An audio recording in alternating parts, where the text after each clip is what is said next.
My name is Gavin Evans, and this is my review of the 2016 movie Suicide Squad.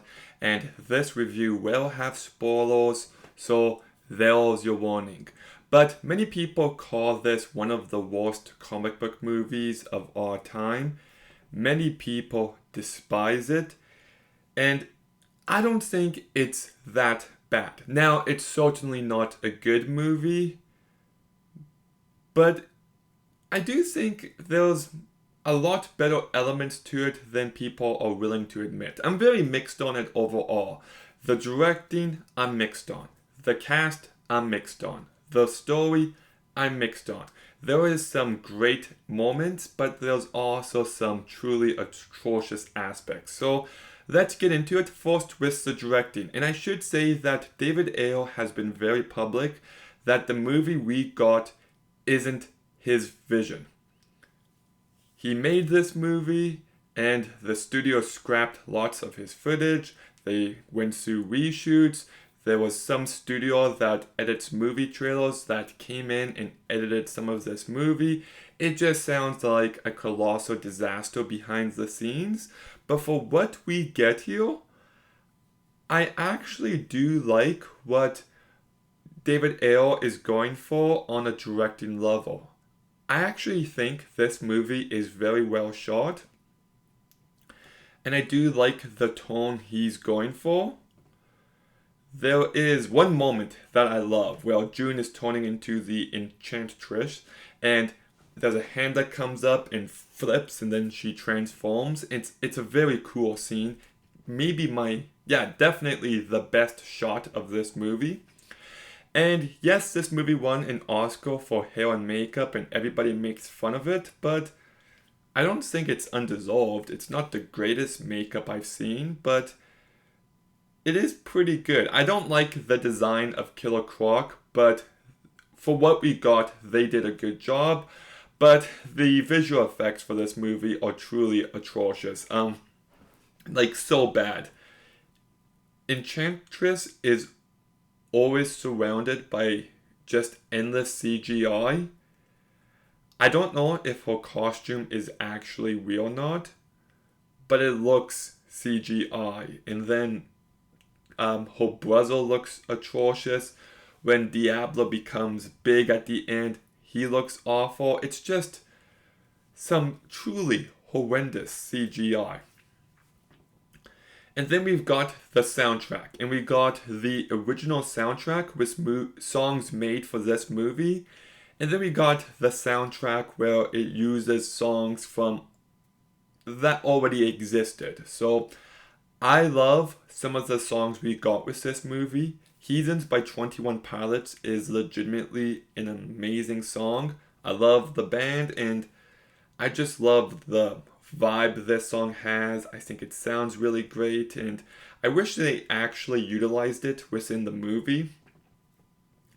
I also like Sucker for Pain. That's a good song.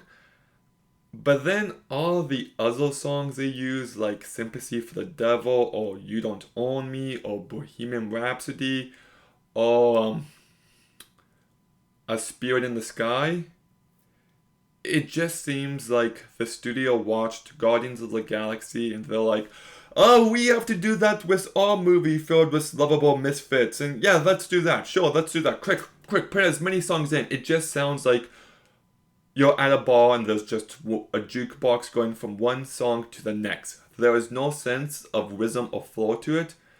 It's honestly distracting. Like, this movie has like 5 songs within the first 10 minutes, and it just is so terribly utilized. And then we've got the cast, and I'll begin talking about Will Smith, and I think he does a great job here.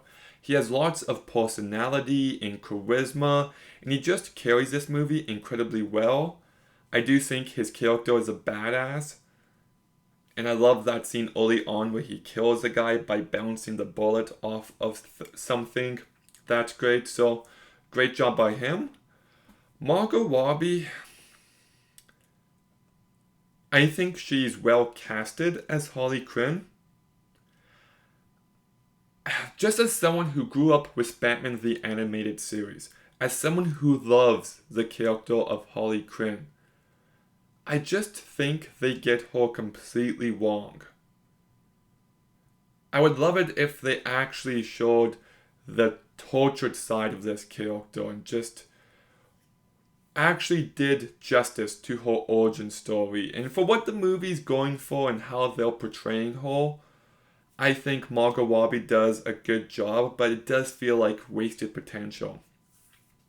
And then we'll get to Jared Leto as Joker. He's horrendous in this movie. I know it's so easy to hate on his performance, but I just hate it. It just feels like a cheap imitation of what Heath Ledger accomplished. There's nothing about this portrayal I like. I hate just how green his hair looks. I think it looks really weird. And then the damaged tattoo, that's stupid. And I don't like the voice, the mannerisms, just not a fan of Jared Leto's Joker in any way. Then we've got Joel Kinnaman, who I think does amazing in The Suicide Squad, but in Suicide Squad, he's very flat and boring. I'm shocked it's the same actor because he's just completely lifeless here. Viola Davis is also a bright spot. She is just so serious and evil, and she plays that incredibly well. Jai Courtney as Captain Boomerang, I don't know, he has really nothing to work with. Then you've got Jay Hernandez, who plays Diablo, and he does a fine job, but I actually think his character is very well written, how he views his abilities as a curse, and because he lost control for just a few seconds, he accidentally killed his wife and kids. And you can see him actually dealing with the pain that caused him and how he doesn't want to lose his abilities. And even though his final form is stupid at the end, I do think character-wise, he goes out with a very strong arc overall. So yeah, like the character is well written, his performance is just fine though. Idari Akinnuoye-Agbaje is awful as Killer Croc. Look, they just butchered him. Killer Croc is supposed to be this big, mean dude, and here he just feels like a gangster with scales. It's just not doing the character justice, and yeah, I don't think the character has any personality. He could have easily been this movie's Drax, but nope. Then you've got Ike Barinholtz, who's fine for the time he's in it. You've got Scott Eastwood, who I didn't even know was in this until I looked it up. He's as boring and as lifeless as they come. Very bland. And then we've got Karen Fukuhara, who is so bad, and this character Katana has potential, but they just do her dirty. And then Cara Delevingne, look, I haven't seen it in a long time, but I remember liking her performance from Paper Towns quite a bit. And of course I could change my mind on that, but her performance here is, I don't want to say it's bad. Like, it is bad, but she's given nothing to work with. This character has all the potential in the world, which I'll get to in just a moment. But at the same time, they don't give her any chance to shine. And also her villain voice, where she starts talking all deep and all of that, it's just distracting and stupid. So she does a bad job. I just don't know how much of that is her, how much of that is David Ayer, and how much of that is the movie itself. So yeah. The story does have potential. Look, the character of Enchantress possessing June and the two switching back and forth is a great idea. The idea of Rick Flag falling in love with June is a great idea. And the fact they have the Enchantress's heart so they control her reminds me of dead man's chest in the best possible way, and I love it in theory. The fact that Enchantress kisses people and turns them into a faceless army is a great idea. But just about everything of the execution is completely lacking. I never cared about the romance or bought their chemistry for even a second. They never showed you the internal struggle of June as she's being possessed time and time again. And like, I just feel like there's something truly amazing here, and it's just absent in the final product. Harley Quinn's origin story is great, and I wish they actually did it justice. It was more of the focus. I do like the idea that they're forced to be on this mission, and they think they might actually be doing the right thing, but then it turns out they're just saving Amanda's selfish ass. So like, I do think there's good ideas of what the movie's going for, but none of it is fully realized. And it's just a disaster from the get-go. Like, the opening scene of this movie is just non-stop exposition. It's just Amanda going through each and every character and their backstory and just, oh my goodness.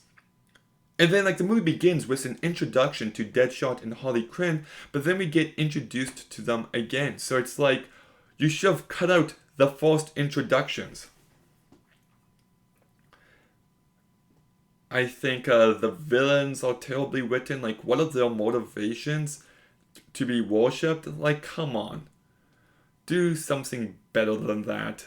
And Joker. Why is Joker in this movie? He serves zero purpose. And then we just get to lots of issues with the script. Like, the comedy almost always misses.